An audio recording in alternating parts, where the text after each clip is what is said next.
Good morning students. आज का हमारा टॉपिक है सुरक्षा संबंधी जोखिमों की पहचान करने में बाधाएं।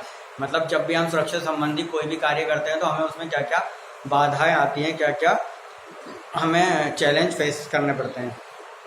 सुरक्षा संबंधी जोखिमों की पहचान करने में बाधक तत्वों को चिन्हित करना। लापरवाह स्टोर कर्मचारी, दुकान में चोरी करने वाले लोग चुराई गई चीज़ों को अपने कपड़ों, हैंडबैग, छतरी या खरीदी गई चीज़ों के पैकेट में छिपा सकते हैं। इस तरह की चुराई गई चीज़ों को पकड़ना बहुत कठिन हो सकता है। कभी कभी चोरी करने वाले लोग कम चौकन्ने कर्मचारियों का फायदा उठाते हुए सीधे स्टोर से बाहर निकल जाते हैं। चोरी में कर्मचारियों का शामिल होना। कभी कभी स्टोर कर्मचारी और विशेष रूप से वे कर्मचारी जो नए या अस्थायी होते हैं, वे खुद भी चोरी में शामिल होते हैं। रिटेलर्स को नए कर्मचारियों पर बारीकी से नज़र रखनी चाहिए और संदिग्ध लगने वाली बातों के प्रति सतर्क रहना चाहिए। ऐसे कर्मचारी अक्सर युवा और अनुभवहीन होते हैं और वे दुकान में चोरी कर लेते हैं। ऐसे मामलों में रिटेलर्स को स्टोर के अंदर के लोगों द्वारा की जाने वाली चोरी की समस्या का सामना करना पड़ता है। कम चौकन्ने कर्मचारी कई बार मोबाइल में लगे होते हैं या चिट कर रहे होते हैं, आपस में ग्रुपिंग कर रहे होते हैं, तो इसका फायदा कौन उठाता है? ग्राहक उठा लेते हैं और वो चीज़ें चोरी करके निकल जाते हैं। दूसरे स्टोर के कर्मचारियों द्वारा चोरी, खुद ही किसी को बता देना कि स्टोर के अंदर कैसे सिक्योरिटी टैग रिमूव करना है, किस तरीके से चोरी करके निकलना है। तो ऐसे कर्मचारी भी स्टोर में बहुत ज़्यादा रिस्की होते हैं। ग्राहकों की बहुत अधिक भीड़, कभी कभी स्टोर के कर्मचारियों के लिए हर एक ग्राहक पर ध्यान देना बहुत अधिक कठिन हो जाता है, खासकर छूट के दौरान जब स्टोर में बहुत अधिक भीड़ होती है। ग्राहक द्वारा इसका लाभ उठा सकते हैं और चोरियां हो सकती हैं। लोगों की बहुत अधिक भीड़, रिटेलर्स अब साइबर अपराधी और हैकर्स का एक आसान निशाना बन चुके हैं। रिटेल ग्राहकों के लिए कुछ विशिष्ट जोखिम इस प्रकार है। बड़े पैमाने पर उपभोक्ताओं तथा कर्मचारी डेटा के खोने की संभावना, जिसमें क्रेडिट कार्ड डेटा, उपभोक्ता विवरण आदि शामिल है। स्टोर किए गए क्रेडिट कार्ड और पॉइंट ऑफ सेल मशीनों की सुरक्षा का खतरे में पड़ना।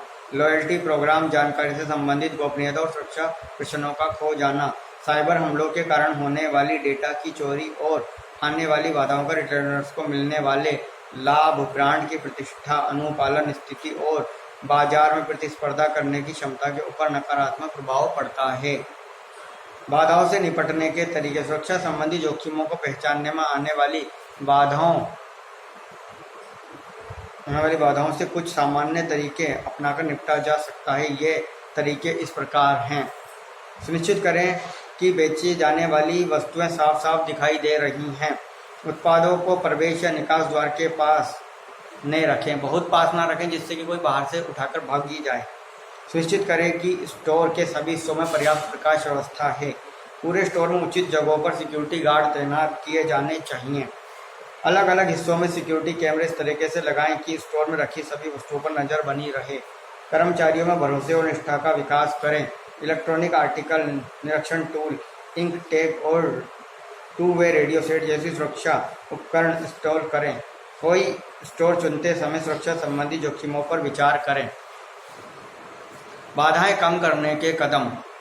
सुनिश्चित करें कि बेचे जाने वाली वस्तुएं साफ साफ दिखाई देती हैं। जो भी मतलब हमें सामान बेचना है, रेक पर इस तरीके से लगाना है कि वह हमें साफ साफ दिखाई देती रहे और वहाँ से अगर कोई कस्टमर कोई सामान उठा ले तो वो जगह खाली हो जाए और हमें पता लग जाए कि यहाँ से वस्तु उठाई गई है, या तो बेचने के लिए, खरीदने के लिए उठाई गई है, अथवा वो चोरी करने के लिए उठाई गई है। हम इस पर ध्यान कर सकें। स्टोर के प्रवेश और निकास द्वार के बहुत पास बेचे जाने वाली वस्तुएं न रखें और छोटी वस्तुएं न रखें।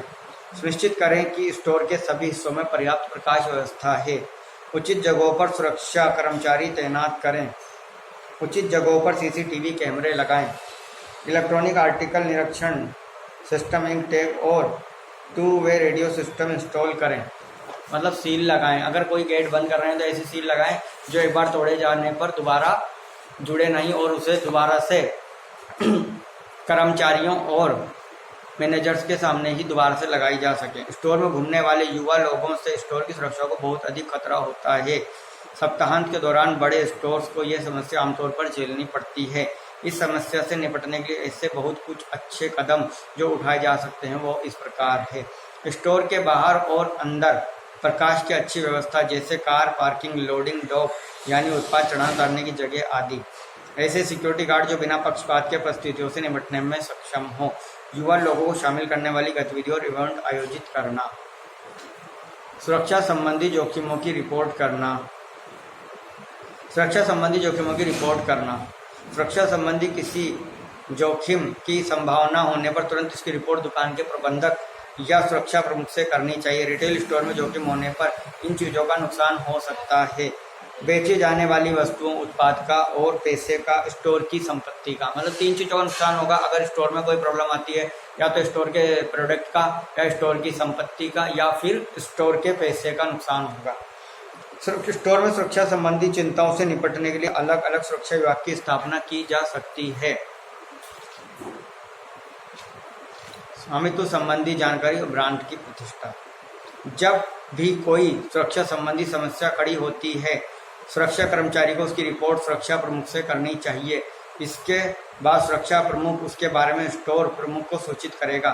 सुरक्षा कर्मचारी को ग्राहकों, अन्य कर्मचारियों और स्टोर पर चौकन्नी नजर रखनी चाहिए ताकि स्टोर हर समय सुरक्षित रहे। स्टोर में कोई अवांछित गतिविधि न हो, इसके लिए सिक्योरिटी गार्ड्स को हमेशा चौकस और मुस्तैद रहना चाहिए। कुछ स्टोर्स नुकसान से बचने के लिए भी कर्मचारियों की नियुक्ति करते हैं ताकि दुकान में चोरी करने वाले लोगों की पहचान की जा सके और उससे निपटा जा सके। इन कर्मचारियों को पूरे स्टोर में गश्त लगाते रहना चाहिए और कभी कभी ऐसा दिखाना चाहिए कि वे खुद भी शॉपिंग करने आए हैं। चोरी होने पर उसकी रिपोर्ट तुरंत सुरक्षा प्रमुख या सुरक्षा इंचार्ज तथा स्टोर प्रमुख जैसे वरिष्ठ कर्मचारियों से की जानी चाहिए। स्थानीय पुलिस को भी इसके बारे में जल्द से जल्द सूचित करना चाहिए। सुरक्षा कर्मचारियों की अनिवार्य भूमिकाएं और जिम्मेदारियां। जो सिक्योरिटी गार्ड होते हैं उनके क्या कार्य हैं और उन्हें क्या क्या करना चाहिए। किसी रिटेल स्टोर में सुरक्षा कर्मचारियों द्वारा किए जाने वाले महत्वपूर्ण काम इस प्रकार हैं। स्टोर में मौजूद लोगों और संपत्तियों की सुरक्षा करना, जांच करना ताकि स्टोर में केवल अधिकृत कर्मचारी ही प्रवेश कर सके। परिसर में मौजूद रहकर अपराधियों में भय पैदा करना, गलत चीज़ों पर नजर रखना और उसके खिलाफ कार्यवाही करना। डकैती, चोरी आदि जैसी खतरनाक परिस्थितियों में मदद के लिए कॉल करना। सुरक्षा संबंधी जोखिमों से निपटने की जिम्मेदारी कौन लेता है। किसी रिटेल स्टोर के कर्मचारियों से सतर्क रहने की अपेक्षा की जाती है। हालांकि यह सुझाव नहीं दिया जाता कि ऐसे लोगों को सुरक्षा संबंधी जोखिमों की जिम्मेदारी लेनी चाहिए जो इसके लिए अधिकृत नहीं है। इससे दंगों या आतंकवादी हमलों जैसी बहुत ही खतरनाक परिस्थितियों में दूसरे कर्मचारियों या ग्राहकों की सुरक्षा को खतरा हो सकता है। सुरक्षा कर्मचारियों को ऐसी घटनाओं से सुरक्षित और पेशेवर तरीके से निपटने का विशेष प्रशिक्षण दिया जाता है। सुरक्षा संबंधी जोखिमों की जिम्मेदारी केवल किसी अधिकृत कर्मचारी द्वारा ही लेने के कारण जो व्यक्ति अधिकृत नहीं है उन्हें सुरक्षा संबंधी जोखिमों की जिम्मेदारी निम्नलिखित कारणों से नहीं लेनी चाहिए। पहली, स्टोर में दूसरे लोगों की सुरक्षा के लिए। कानूनी कारणों से, क्योंकि जिम्मेदारी केवल किसी अधिकृत व्यक्ति द्वारा ही ली जा सकती है। कंपनी नीतियों के अनुसार कर्मचारी तब तक जिम्मेदारी नहीं ले सकते जब तक उन्हें इसके लिए कंपनी द्वारा अधिकृत नहीं किया जाए। प्रत्येक कंपनी स्टोर के सुरक्षा के लिए कुछ कर्मचारियों को नियुक्त करती है।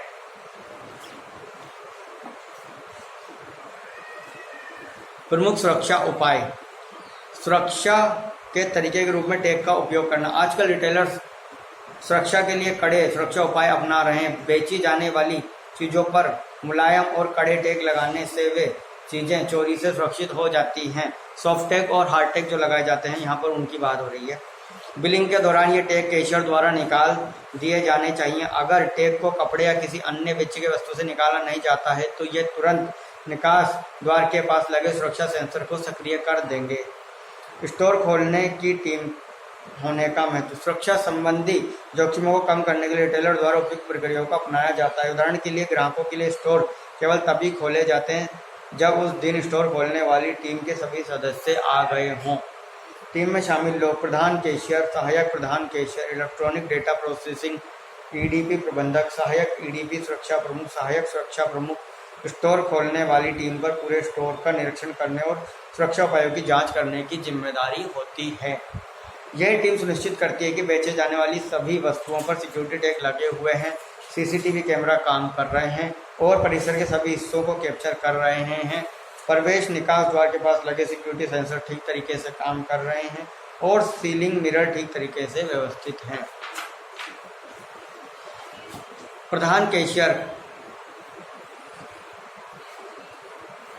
स्टोर बंद करने से पहले उठाए जाने वाले कदम। ग्राहकों के लिए स्टोर के बंद हो जाने के बाद कर्मचारियों को स्टोर से जाने से पहले कुछ समय तक स्टोर के अंदर रहना होता है। सुरक्षा प्रमुख को पूरे स्टोर में गश्त लगाकर ये सुनिश्चित करना चाहिए कि कोई ग्राहक या कर्मचारी वॉशरूम या ट्रायल रूम में छूट न जाए। उससे यह भी जांच करनी चाहिए कि अलमारियां, डिस्प्ले केस और ऐसी चीज़ें ठीक तरह से लॉक की गई जिनसे चोरी होने का खतरा हो सकता है। स्टोर से निकलने से पहले उन्हें सुरक्षा सेंसर, लाइट्स और सीसीटीवी कैमरा बंद कर देने चाहिए। स्टोर बंद करने से पहले चोरों से सुरक्षा के लिए लगाया गया अलार्म चालू कर देना चाहिए। सुरक्षा अलार्म सिस्टम। अधिकांश सुरक्षा अलार्म सिस्टम में विशिष्ट रूप से ऐसे सेंसर लगे होते हैं जो किसी व्यक्ति के बहुत नज़दीक होने पर सक्रिय हो सकते हैं। अलार्म बजने पर रात में ड्यूटी देने वाला सुरक्षा कर्मचारी शीघ्रता से स्टोर परिसर की जांच करके देख सकता है कि क्या कहीं से कोई स्टोर में घुस आया है, और वो पता लगा सकता है कि स्टोर में कहीं चोरी तो नहीं हो रही है। इस प्रकार से स्टोर में जब भी आप स्टोर ओपन कर रहे हैं तो आपको क्या चेक करना है, सभी सील जो आपने रात में स्टोर के सभी सुरक्षा गेटों पर लगाई थी वो लगी है या नहीं है, और रात को जो सीसीटीवी कैमरा, लाइट्स कोई चालू तो नहीं रह गई है, एसी चालू तो नहीं रह गया है, और जो भी स्टोर में कोई सील रात को जो हम करके गए थे वो टूटी तो नहीं है, कोई लॉकर रूम खुला तो नहीं है, जो काउंटर हमने रात को सील किए थे कहीं वो सील करना कर्मचारी भूल गया है या किसी ने रात को उसकी सील तोड़ दी है, लॉक खोल दिया है। इसकी सुरक्षा संबंधी जांच करनी चाहिए मॉर्निंग में आके। और इससे संबंधित अगर कोई भी किसी भी प्रकार की जानकारी आपको प्राप्त हो रही है कि यहाँ पर रात को कुछ गड़बड़ हुई है तो इसकी जानकारी स्टोर प्रबंधक को और सुरक्षा प्रमुख को देनी चाहिए और बता देना चाहिए कि जब हम मॉर्निंग में यहाँ पर स्टोर ओपन करने आए थे तो स्टोर में क्या क्या हमें किस स्थिति में स्टोर मिला है। इसके अलावा रात को जाते समय भी हमें ये सब चीज़ें चेक करनी है कि सभी अलार्म सिस्टम चालू है या नहीं है, लाइट्स बंद है या नहीं है, एसी बंद है या नहीं है। इस प्रकार से हमें सभी चीज़ों की जानकारी रखनी चाहिए। जब स्टोर बंद हो रहा है तो सभी जो काउंटर्स हैं जिनमें सामान रखा है, शोकेस हैं, अलमारियां हैं, ये सभी बंद हैं या नहीं, अच्छे तरीके से लॉक किए गए हैं या नहीं किए गए हैं, इनके चेक करना, इन पर सीलें लगी हैं, सील लगाना, सील करना और लॉक करना।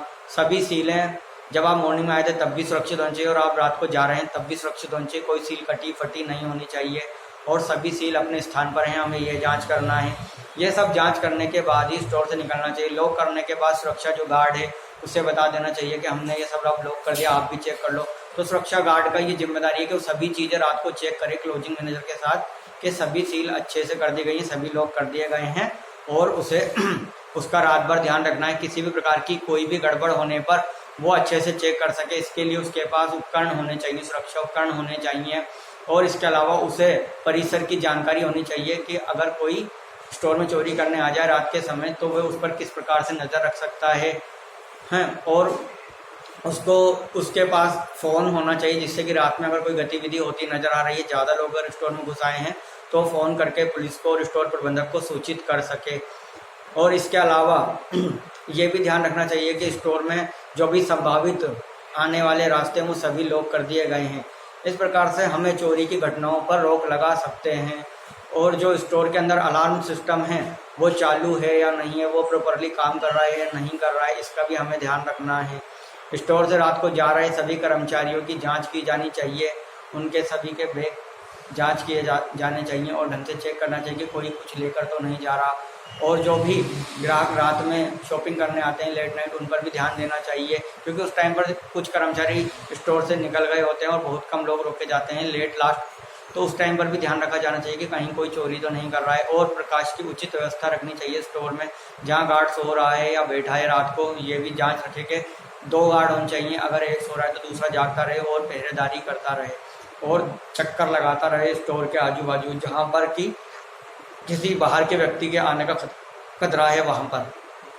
तो इस प्रकार से सुरक्षा संबंधी सभी जोखिमों का हमें पूर्व अवलोकन कर उस पर पूर्ण रूप से निगरानी और नियंत्रण रखनी चाहिए जिससे कि स्टोर की प्रोडक्ट, संपत्ति और पैसे का जो है वो सुरक्षा बनी रहे और हमारे जो रिटेलर्स हैं उनसे किसी प्रकार की कोई चिंता ना रहे और स्टोर सही तरीके से कार्य करता रहे। अगर स्टोर में किसी भी प्रकार की कोई भी जोखिम अगर होगी तो इससे कर्मचारियों और ग्राहकों को भी दिक्कत होगी। इसलिए सुरक्षा कर्मचारी को हमेशा चौकन्ना रहना चाहिए। Thank you.